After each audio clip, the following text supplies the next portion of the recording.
আসসালামু আলাইকুম, স্বাগত জানাচ্ছি আরটিভি দুপুরের সংবাদে। পুরো সময় আপনাদের সঙ্গে আছি আমি ফাহমিদা সালাম। কক্সবাজারে পাহাড় ধসে ৮ রোহিঙ্গা ও এক বাংলাদেশি সহ ৯ জনের মৃত্যু হয়েছে।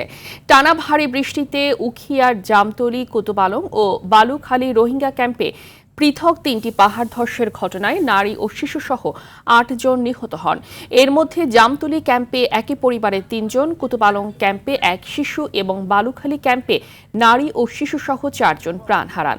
অপরদিকে কক্সবাজার শহরের ১২ নম্বর ওয়ার্ডের ছাত্তারঘোনা এলাকায় ভোররাতে পাহাড় ধসে একই পরিবারের ৩ জন চাপা পড়েন।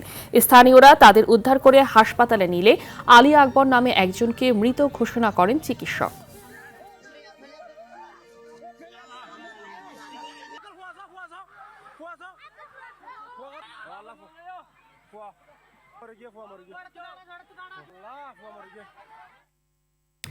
মৌসুমী নিম্নচাপের প্রভাবে আজ দেশের অধিকাংশ এলাকায় বৃষ্টি ও বজ্রবৃষ্টি হতে পারে বলে জানিয়েছে আবহাওয়া অধিদপ্তর। কক্সবাজারে গত ২৪ ঘন্টায় ১৫০ মিলিমিটারের বেশি বৃষ্টিপাত রেকর্ড করা হয়েছে। এদিকে নোয়াখালীর হাতিয়ায় সকাল থেকে গুঁড়ি গুঁড়ি বৃষ্টি হচ্ছে। বঙ্গোপসাগরে সৃষ্ট নিম্নচাপে উপকূলীয় জেলা ঝালকাঠিতে বৈরী আবহাওয়া বিরাজ করছে। সকাল থেকে ভারী বৃষ্টি ও দমকা হাওয়া বইছে। কুয়াকাটার উপকূলীয় এলাকায় গত ৩ দিন ধরে হালকা থেকে মাঝারি ও মুষলধারে বৃষ্টিপাত হচ্ছে। গতকাল সকাল ৬টা থেকে আজ সকাল ৬টা পর্যন্ত ২৪ ঘন্টায় ৬২.৬ মিলিমিটার বৃষ্টিপাত রেকর্ড করেছে আবহাওয়া অফিস। উপকূলীয় এলাকায় সমুদ্র বন্দরগুলোকে ৩ নম্বর স্থানীয় সতর্ক সংকেত এবং দেশের ১২ অঞ্চলের নদী বন্দরকে ২ নম্বর নৌ হুঁশিয়ারি সংকেত দেখাতে বলা হয়েছে।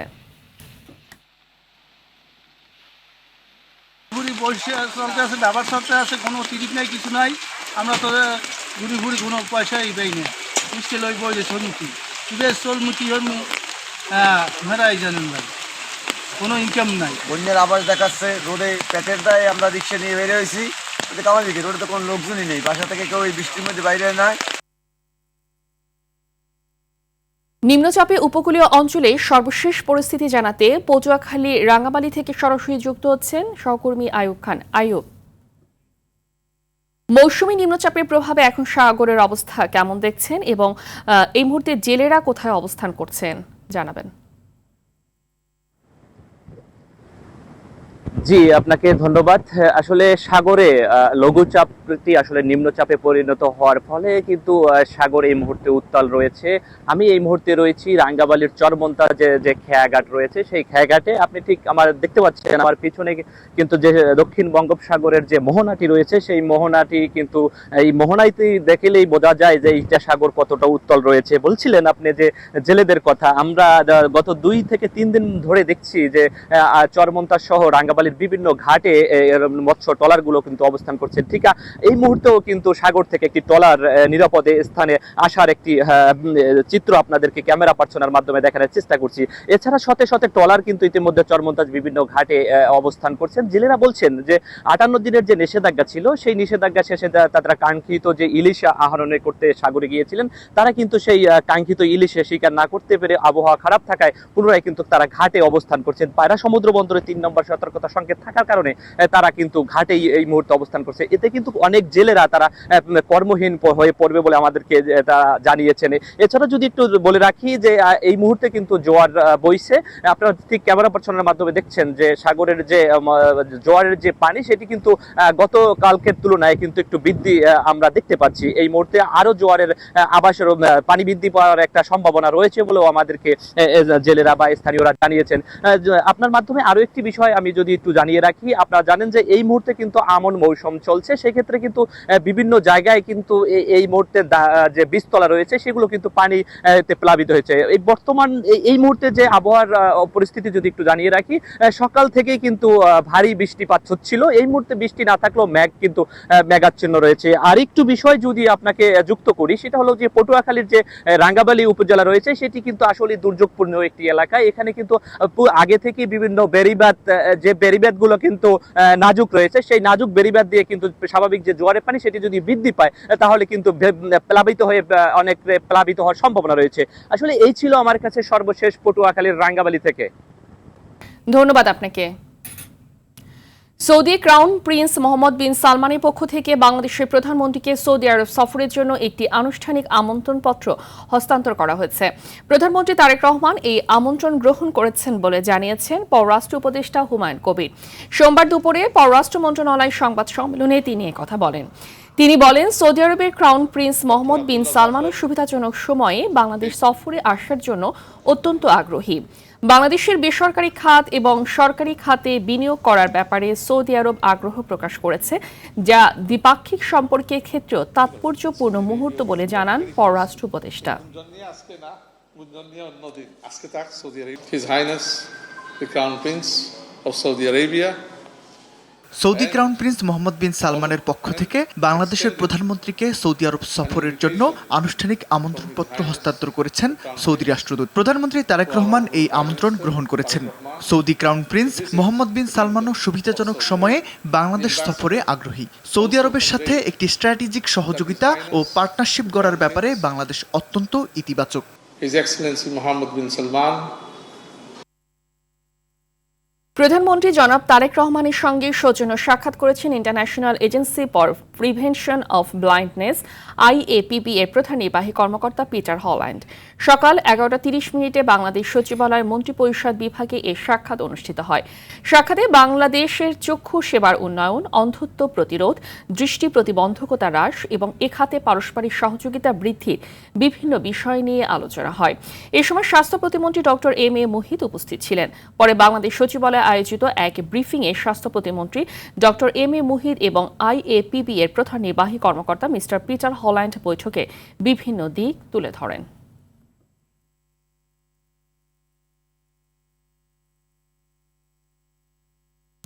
বিগত সময়ে ফ্যাসিস্ট সরকার অনেক কাজ দেখিয়েছে, কিন্তু যা করেছে তার অর্ধেক চুরি করেছে বলে মন্তব্য করেছেন স্থানীয় সরকার মন্ত্রী ও বিএনপি মহাসচিব মির্জা ফখরুল ইসলাম আলমগীর।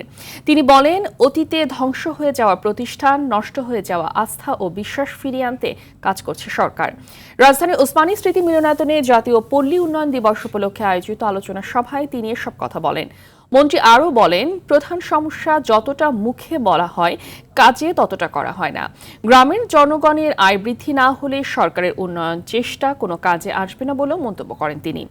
এ সময় দুর্নীতির বিরুদ্ধে সবাইকে সোচ্চার থাকার আহ্বান জানান মির্জা ফখরুল ইসলাম আলমগীর।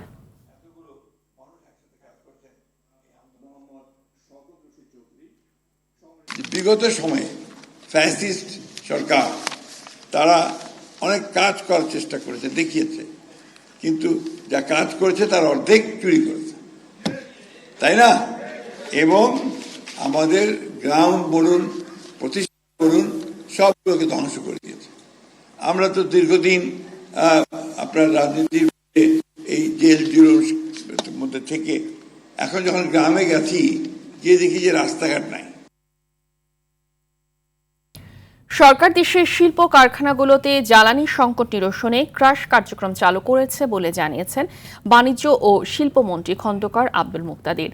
সকালে চট্টগ্রামের সীতাকুণ্ডে বিভিন্ন শিপ ব্রেকিং ইয়ার্ড পরিদর্শন শেষে এসব কথা বলেন তিনি। এ সময় মন্ত্রী আরও বলেন, শিপ ব্রেকিং ব্যবসা করতে হলে সবাইকে গ্রিন লাইসেন্স নিতে হবে। এর জন্য সরকার সব ধরনের সহযোগিতা করবে।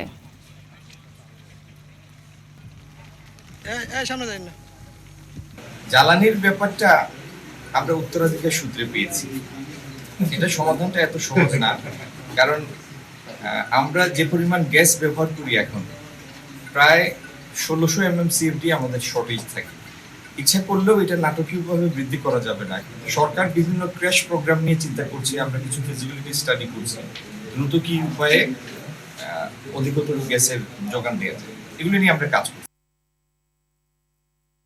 হানি ট্র্যাপের মাধ্যমে ব্ল্যাকমেইল করে অর্থ আদায়ের অভিযোগে 5 জনকে গ্রেফতার করেছে ডিবির সাইবার অ্যান্ড স্পেশাল ক্রাইম বিভাগ। সোমবার দুপুরে ডিএমপির মিডিয়া সেন্টারের সংবাদ সম্মেলনে এ তথ্য দেন ডিবির কর্মকর্তা মোহাম্মদ তরিকুল ইসলাম। তিনি বলেন, ভুক্তভোগীকে মারধর, নগ্ন করে ভিডিও ধারণ এবং 3 লাখ টাকা চাঁদা দাবি করে চক্রটি। ভুক্তভোগীর অভিযোগের ভিত্তিতে রাজধানীর খিলগাঁও থেকে চক্রের সদস্যদের গ্রেফতার করা হয়। তাদের কাছ থেকে 9টি মোবাইল ও একটি ওয়াকিটকি উদ্ধার করেছে ডিবি। গ্রেফতারকৃত 5 আসামির প্রত্যেকের বিরুদ্ধে ডাকাতি সহ একাধিক মামলা রয়েছে।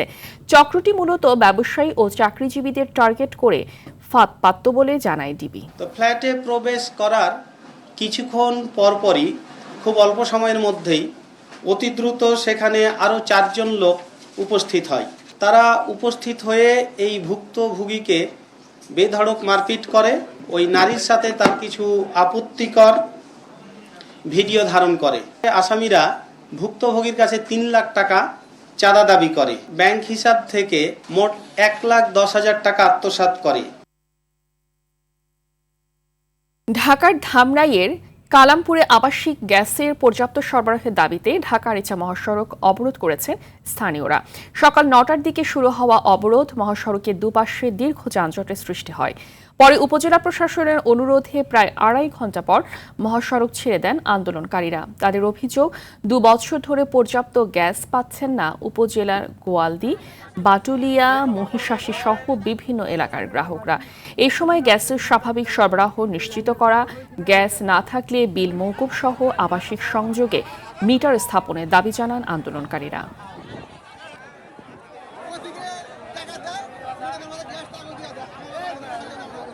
আমি আজ 10 বছর যাবত গ্যাস পাইতেছি না। আমার ছেলে মেয়ে স্কুল কলেজে পড়ে, তাদেরকে ঠিক মতো খাওয়াতে পারতেছি না। আমাদের চুলা জ্বলেনি, অথচ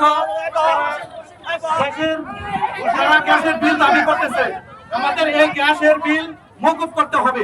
আমাদের গ্যাস সব সময় জানি থাকে, যেরকম ঈদের মধ্যে পাই ওই রকম থাকবো, তারপর আমরা বিল দেব। 8 বছরেরও বেশি সময় পেরিয়ে গেল, রোহিঙ্গা প্রত্যাবর্ষণে নেই দৃশ্যমান কোনো অগ্রগতি।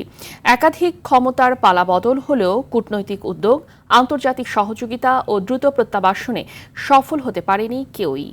টেকসইভাবে মিয়ানমারে ফেরত পাঠানো যায়নি একজন রোহিঙ্গাকেও।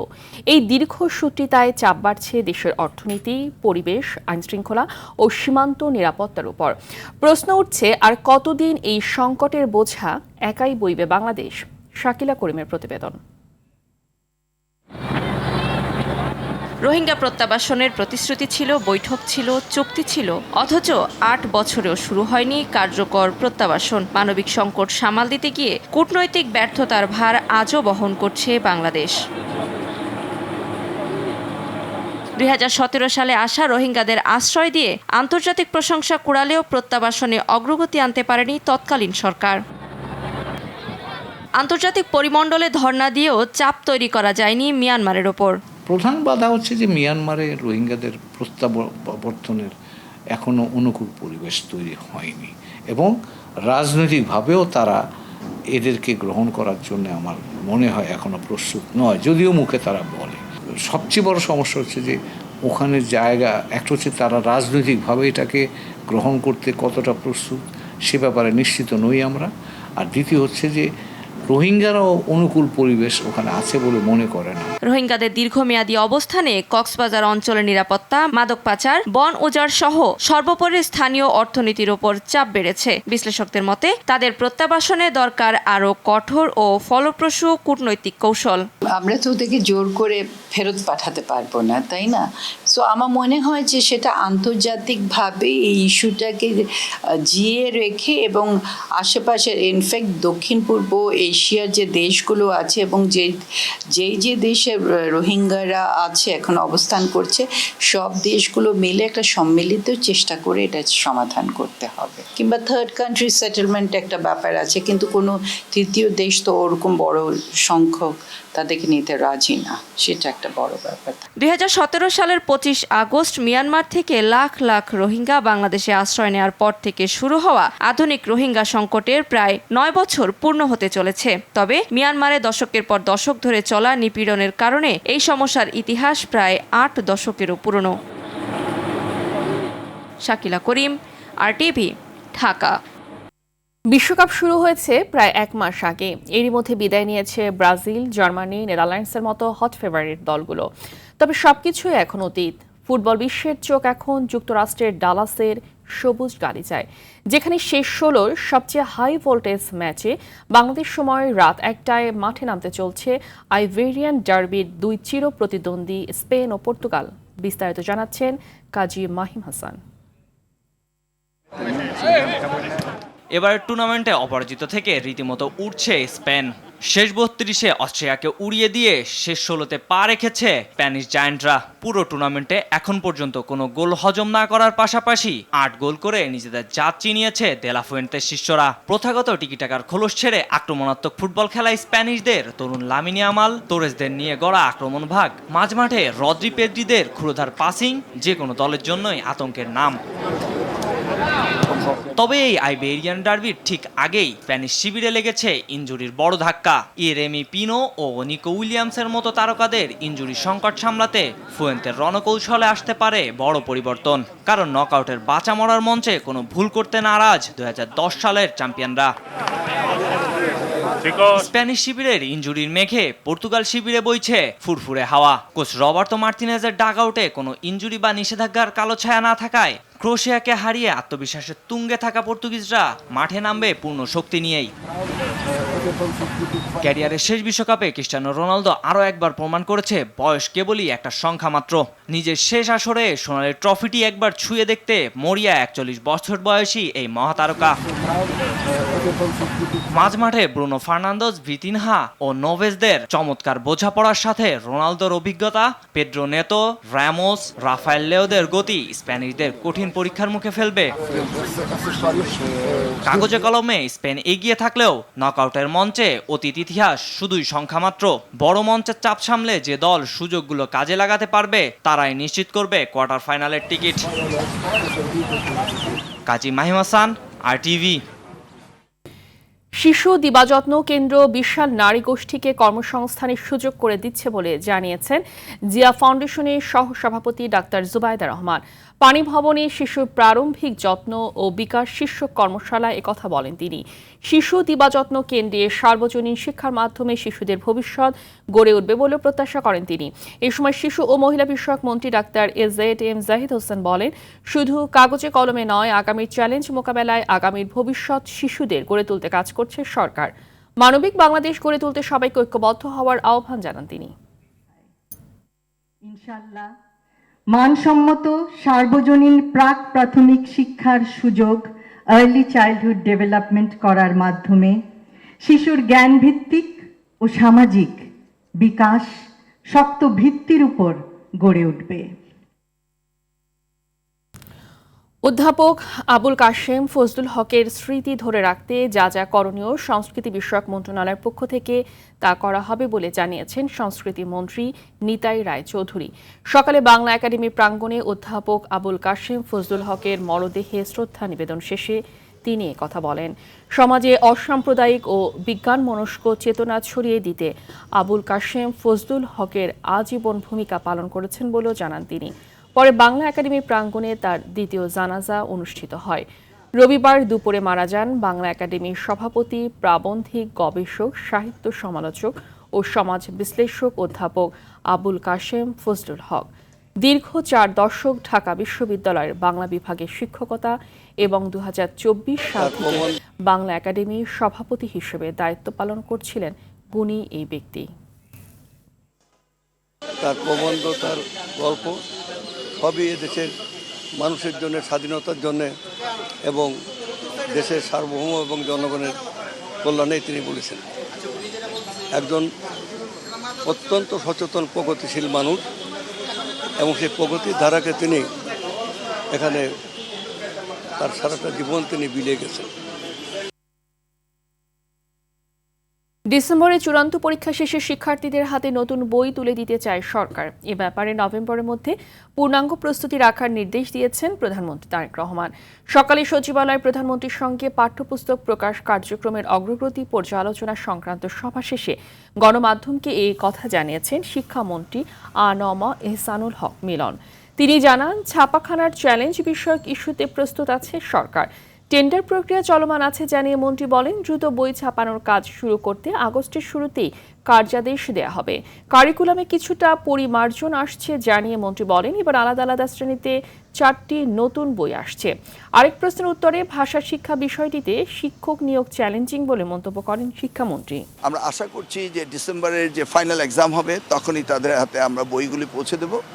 মাননীয় প্রধানমন্ত্রীর নির্দেশ 30শে নভেম্বরের মধ্যেই আমাদেরকে রেডি থাকতে হবে নতুন পাঠ্যপুস্তক নিয়ে। আমাদের টেন্ডার প্রসিডিং চলছে এবং আমরা work order first week of আগস্টের ভিতরে সব দিয়ে দেবো, then they will start printing.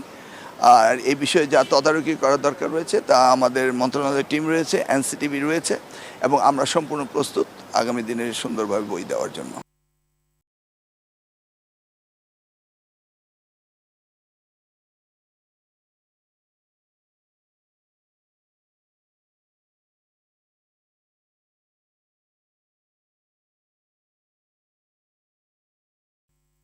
IDLC পরিবর্তনের পথে বাংলাদেশ। নতুন অর্থ বছরের প্রস্তাবিত বাজেটে ভূমি ব্যবস্থাপনাকে আরও আধুনিক ও ডিজিটাল করতে নেওয়া হয়েছে একাধিক উদ্যোগ। মৌজা ও প্লট ভিত্তিক জাতীয় ডিজিটাল ভূমি জোনিং এবং ভূমি ব্যবস্থাপনা অটোমেশন প্রকল্প বাস্তবায়নের পরিকল্পনা রাখা হয়েছে। এ খাতে ২,৪৩৯ কোটি টাকা বরাদ্দের প্রস্তাব করা হয়েছে। পাশাপাশি নামজারি আবেদন, দ্রুত নিষ্পত্তি, অনলাইনে ভূমি উন্নয়ন কর আদায় এবং অন্যান্য রাজস্ব কার্যক্রম আরও জোরদার করা হবে। সংশ্লিষ্টরা মনে করছেন সরকারের এসব উদ্যোগ ভূমি সেবায় স্বচ্ছতা, গতি ও জনভোগান্তি কমাতে সহায়ক হবে। দুপুরের সংবাদ এ পর্যন্তই। ধন্যবাদ সবাইকে।